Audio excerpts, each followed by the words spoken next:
acquis de droit et attendons la réaction.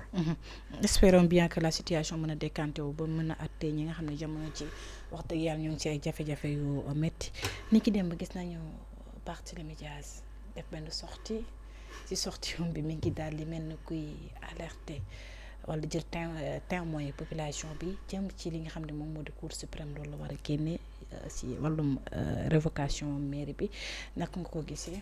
Il n'a rien compris. Il n'a absolument rien compris.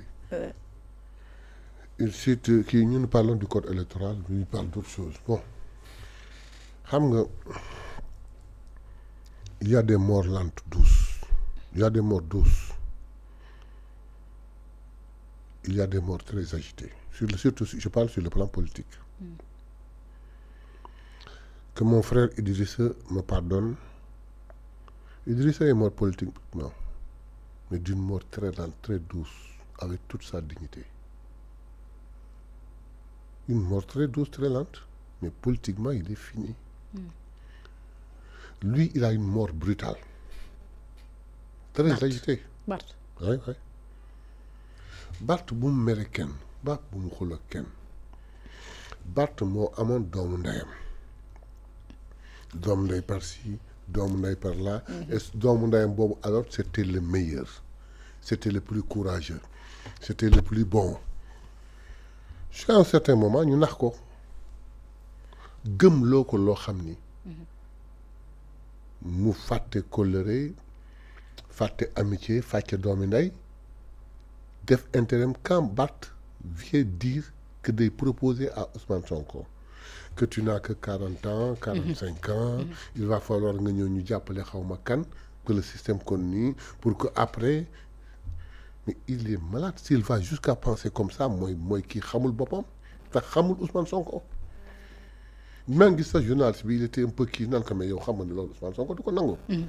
D'abord Ousmane Sonko du nangu loolu parce que du genre nit boobu ñaareel ba moom xamul ni foofu la ko Ousmane Sonko xeebe commencé di xeeb comme ci kon Ousmane foofu la koy commencé xeeb ndegam kii lii mi ngi ci xelam rek am na leen lu dem bien kooku nax la ni la kii nga topp di wax ak moom di lambar yi je vais le détruire du dem je vais le détruire moom ak keneen du moom rek xëy na nag moom moo ci gën a fës parce que moom moo ci gën a fës waaw mais xamul ni Ousmane Sonko était aussi informé que Macky il connaissait tout il savait tout bi coow li amee nag Ousmane Sonko a fait une sortie sans citer wax ni ñi nga xam ni ñu ngi dem guddi présidence te quelquefois booy waxante ak ñoom sax dafa mel ni dañ lay enregistré mais ça suffit pour que waa ji jaafur foofu la Ousmane Sonko mujjee wax ci problème bi. mais parce que loolu quand même ki nga xam ne moo di Barth la doon waxal nit ñi dofuñu te Barth doful xam ne nag. waaw njortal la fa yóbbu.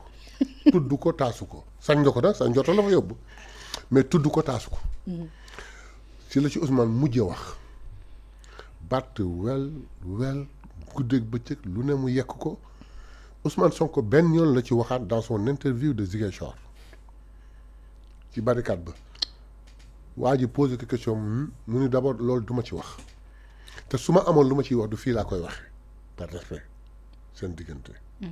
jour boobu laa mujjee dégg Ousmane Sonko wax ci keneen ku ci dégg leen na ma ko wax. Barth est allé jusqu'à dire sur le plan politique daf may suul mbaa ma suul ko mais dafa fàtte woon benn élément.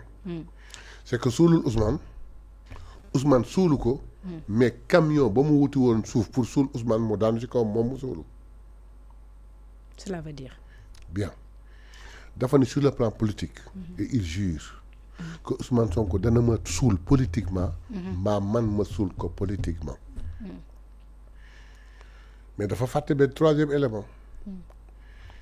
suulul Ousmane Sonko politiquement. parce que depuis lors Ousmane a gagné a progressé. il est devenu premier ministre parce que mi ngi gën a dox les gens l'aiment encore plus pas plus que bërki dem rek c'est prouvé par son anniversaire. où je rappelle que moom woote na conférence de presse xale yi demoon di def fête anniversaire ñoo ko ëpp fii donc suulul Ousmane Sonko xam nga Ousmane Sonko tallu ko ba koy suul. mais camion suuf ba ma amoon pour suule ko Ousmane Sonko xëy na moo daan ci kaw moom mu suulu Ousmane Sonko yoonam newu ci Barth est le seul à savoir qu'il a une retraite politique anticipée. C'est fini. ah Barth mi créé mouvement am fas yéene créé coalition jàkkaarloog Bien. yéen ngeen wax Barth te Barth fu mu nekk nii ah. tamit Non, non, monsieur Mbaye Barth rectifier loo ji créer une coalition, une très grande coalition. waxul coalition de bu yàq affaire am waxam dafa ni une très grande coalition bu yàq waxam leer na très bien. Moi je suis pas très branché, je suis pas très intelligent, mais que l'on me dise Barth avec qui il va se coaliser pour avoir une grande coalition. ah yow dëkk bi ñu fi nekk ñoom Bougane ñoom Bougane Bien Bougane ak ñoom kii nu mu tudd Pape Djibril Fall. ñoom Pape Djibril Fall ak ñoom Thierno Alassane Sall. Thierno Alassane Sall. waaw ak ñooñu ah Barth nag ñu mu bëgg coalitionné. Tu crois que Thierno Alassane Sall bien qu'il ne signifie rien amul dara taxul kenn àndul ak moom dina nangu. bàyyi dina nangu monsieur Mbaye nag yow tamit bàyyi gi ngay sànni dama lay wax rek dama lay wax nga rek xam ne jamono ji mi ngi opposé wu bu baax. moo nekk fii instant bi chef de l'opposition au Sénégal. même bu fekkee Amadou Ba mooy chef de l'opposition. Au Sénégal il n'y a qu'un seul opposant, un vrai opposant. muy Tafsir Thioye.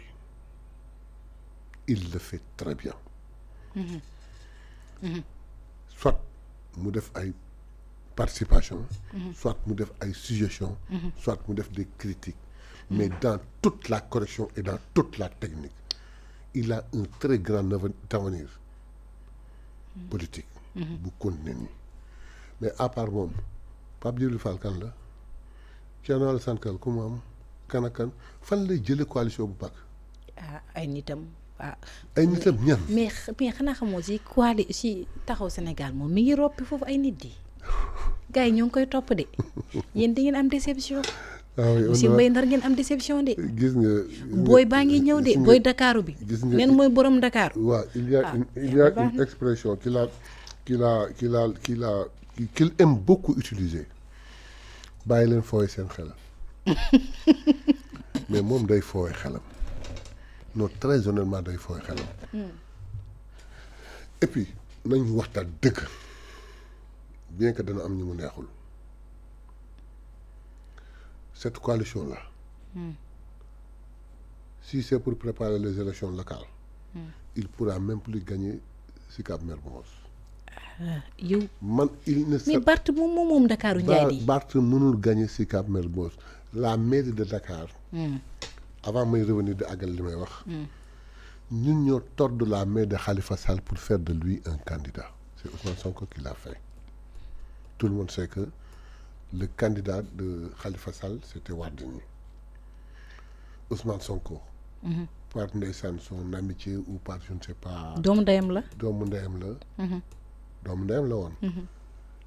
fexe na ak xalaat ni ça peut apporter quelque chose mën na ko doole fexe na naxante Khalifa sans heurter ko jusqu'à ce que Khalifa lui cède cette idée comme quoi nun jël Barth jiital ko. kilifa nettali na ma. ni ma Ousmane Sonko le sacrifice qu'il a fait pour obliger Khalifa à reculer kilifa may nettali yooyu. mu ni ma stratégiquement dafa leen ni su fekkee vous avez cherché un autre candidat autre que Barth je sors de la coalition ma ànd ak Barth former une coalition et nous allons battre. kon moom dafa chantage ñi pour soutenir Barth. on peut le dire sur le plan politique on peut l'appeler chantage sur le plan politique mais c'est parce que dafa bëggoon Barth ab position am doole pour ñu préparer ay élections yu ñëw ëllëg. On était au local kilifa gi di ma nit indi ko ni ko non ëpp naa ko déedéet Ousmane bul ëpp naa def parce qu'il connaissait que ni coalition boobu les 80% c'était Ousmane Sonko. kon je vais avant de progresser damay nekk nettali une anecdote quand ils se regroupaient presque toutes les semaines tous les mois ñu def ay sorties les gens se sont posé la question à savoir pourquoi nekkul chef coalition te il est toujours le dernier à prendre la parole dañ may nettali kilifa ña cëg naa coow li mel ne non c'est l'autre là qui moo ko doon nettali Dame Mbodj coow li mel ne tuleeg maa la jàppal fii bàyyil fii non jàppal fii bàyyil fii il le dit il y a aucun problème man moom amul problème à ça la dernière sortie bi ñu génn ñu ñëw jox kii parole jox kii parole avant dernier non le deuxième avant le dernier ñu doon di Ousmane Sonko a pris la parole bu mu waxee par ñëw toog xale yëpp ñibbi le président de la coalition le leader de la coalition mu taxaw di wax y a pas 29 personnes là-bas mais après ñu delloo ko donc c'est pour revenir sur l'importance Ousmane Sonko amoon ci coalition boobu c'était le leader incontesté naturel. poids bu mu si amoon. donc quand il a dit que su ngeen ko deful ma def lii. kooku dem dox xam naa Khalifa xam ni. kii normalement baaxul ci coalition bi baaxul yëpp. donc un candidat c'est un candidat quoi qu'il puisse advenir sunu candidat la. il a accepté. Ça c'est un. Donc c'est Ousmane Sonko qui a fait de Barthélémy le candidat de Dakar. Ça c'est un. Deuxièmement, on va en campagne. mu ñëw Dakar 2 jours la campagne taxaw fii ni ko doomu ndey boo ñëwul àdduna tukki Ousmane Sonko abandonne sa campagne à Ziguinchor jël roppalaan ñëw Dakar def fii 2 jours ñun par respect à notre leader Ousmane Sonko ñun magi Pastef ñu defaral ko une campagne une grande marche de Sandaga à kii Faidherbe de Massalikul Jinaan à Madiaye Sall bokk ci ak ñeneen ñi participer yëpp mu gagné avec une victoire éclatante li may wax ku ci douté na jàpp li may mujj wax quand Ousmane Sonko est allé rendre visite à son bureau les images sont là il s'est levé du bureau jox ko ni ko kaay yow yaay toog fii moom mu toog comme quoi chaise visiteur bi di ko joxoñ naan ko affaire bi yow la. Bart moo doon joxoñ Sonko. image yaa ngi fi dafa jóg ci bureau maire bi ni ko kaay fii yaa fi war a toog moom mu toog en visiteur tey mu toog doon suul nit faf camion bu mu doon ñëw daanu ci ko moom mu suulu tey mu toog ne day def une coalition dégg man la fan mer moo dootu ko gagné. mais coalition moo taxoon ngeen gagné mairie. d'accord temps Macky. d'accord donc coalition boobu aussi si lay mën a langaamu pour moom tamit. très bien ok d'accord nan ñoom nan àgguñ ci loolu ba ñu yegg ca. Dakar nous allons prendre toutes les mairies Pastef va prendre toutes les mairies de Dakar ça rassure-toi du yor dara deuxièmement boobu ça c'est pas grave hein c'est moins dangereux mais quand Barthélémy va jusqu'à penser que ñun Sénégal dinañ jël suñu réew jox ko Barthélémy Dias mu yoree ko man guerrier la doomu Dakar la duma ragal man duma fooy sama xel ñeenti slogan yi la am pour yor Sénégal Barthélémy qu'est-ce qu'il est lu mu mës a liggéey lu mu mës a def avant politique ki connaît actuellement Barthélémy lenn mais xanaa tey nag ngeen di yàq Bart nag. Bart nag yàquñu ko déedéet seen wet la nekkoon tamit ngeen koy dooleel. yàquñu ko. yàquñu ko dañ koy tontu ensuite avec noonu mu mel tant que mi ngi woon suñu biir lacune bi mën na bañ a feeñ bëy day ànd ki bëy lu ko mooy mu ànd ak cere. mais moom jàpp na révocation quand même si seen biir lay politiquement. ñun ñoo ko def waaw politiquement ñoo ko def waaw s'il peut se rassurer de ça ñu dem quand il tirait sur le gaz là Pastef ju doogul woon sax. mais xamoon ngeen ko pourtant Ousmane Sonko mi ngi doon protéger Bart. non mais laisse-moi continuer bu muy tirer sur le gaz. Pastef jotuwul woon Ousmane Sonko l'a toujours soutenu jàppale ko ànd ak moom. di ko waxal pour waaw voilà la photo est là très bien. du ñu waxal njago du nit dara. du ñu njago daanaan la waay barke yàlla. njago du nitu dara. affaire baa ngi nii xoolal kanam gi son visage rayonnant là tu as vu son visage rayonnant là muy woon Ousmane Sonko ne ko affaire bi yow la. waa tey jii kii lay wax naan du dara amul xam bon revenons à nous léegi. dégg nga man cere béy day ànd ak béy lu ko mooy mu ànd ak cere. tant qu'il était ci suñu biir lakkanam du feeñ mais bi mu bedde ko la yàqu. ensuite le peu qu'il avait mais il avait hérité de Khalifa. da doon dund sous la tutelle de Khalifa. Bart su ñàkkee Ousmane Sonko ñàkk Khalifa qu'est-ce qu'il lui reste. mais kon Khalifa moom moo nar ñàkk lépp parce que moom Bart bu mu demee dafa yóbbaale ay ñooñu Khalifa. yow tu penses.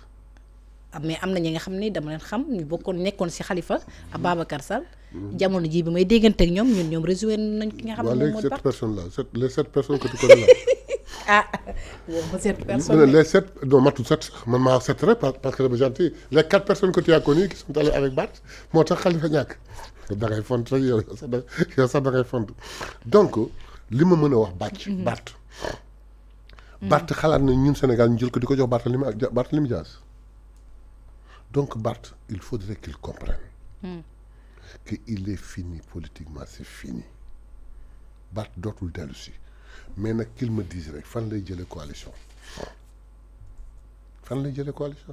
ah ni ngeen def ba am coalition noonu rek lay def ba am na ngeen def ba taxawal coalition Yewwi moom noonu lay Barth def taxawal moom tamit coalition bu dëgg ba nga xam ne nee na 2029 yéen pare ngeen nee na yéen pare ngeen 2022 parce que yéenay mos dem jógoo leen loolu si ñun bi ñuy defar coalition bari go ci mbartal la woon ku ci teg sa loxo mu dem ku ci tegul sa loxo mu dem ñu bari ñëw par conviction teg seen loxo parce que dañu bëgg mu dem mais am na ñoo xam ni dañu ñëw teg seen loxo pour mu bañ a dem bàyyi leen fi Barth du barigo ci mbartal la Barth barigo bu feex tel la tag benn place boo ko doon pousse sax du dem Barth c'est fini politiquement et puis kan mooy Barth entre nous. mais est-ce que nar leen am surprise quand même. surprise de quoi. si Barth mais Barth bii di ko coalition bi xam nga dama yemoo rek si coalition yow yaa yaatal coalition bi. xam nga léegi dañuy def analyse bu simple. On a tendance di ñu wax ni ñun Pastef on est trop confiant c'est très simple xam pourquoi parce que nos partisans dañu am une certaine fidélité boo xam ne dara du ko dindi ça c'est un nos partisans dara du dindi suñu lien ak ñoom ñetteel ba mooy waaw tu as vu ndeysaan waaw vraiment kii daanal la ñetteel ba mooy ñun la ñu amoon dara effrité wu ci bu yokkuwul bërki démb rek quand Ousmane Sonko a fait sa déclaration chacun a interprété à sa façon man en tant que Magui Pastef tu sais man doyen àll kan ñun waa Magui Pastef mais guddi googu tu reçois je ne sais pas ñaata coup de fil tu ne sais même pas de partout, du Japon, de Chine, du Sénégal, des États-Unis, du Canada, de n'importe où en Afrique. Ouais, Mayabé, c'est-à-dire que tu ressens que nit fini toll. C'est une prière rek moy Mayabé li ñu yor. Non, Mayabé, il faut du rappeler. Magui Pastef jug leen, mais il faut wax leen. Je le dis qu'il n'y a pas péril à la demeure, calmez-vous. Je les calme.